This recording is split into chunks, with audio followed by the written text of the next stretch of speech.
Now, some people, they feel uncomfortable. They feel almost they're taking up too much of their doctor's time. But any doctor who's had experience with this medical legal process, I think, will appreciate their patient taking the time to talk to them about how they're feeling. Doctors, they're trained to heal people.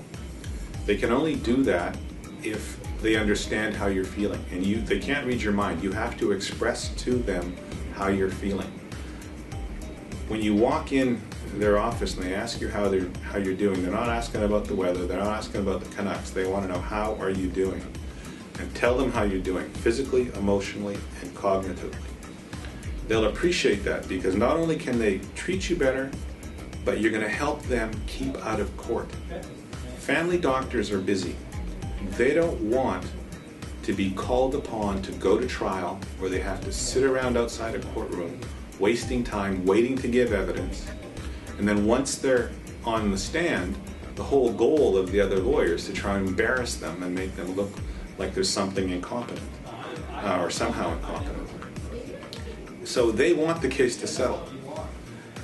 The case has a better chance of settling if they have good notes.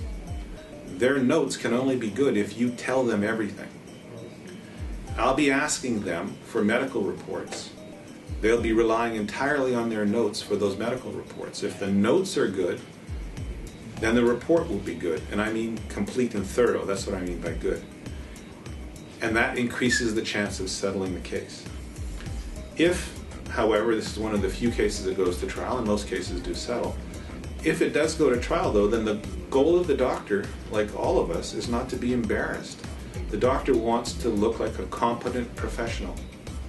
So if he's called upon to give evidence at trial, if his notes are good, then his report's going to be good. He goes a long way to looking like a competent professional. So you're helping him. You're not hurting him when you sit back and take the time to express how you're feeling.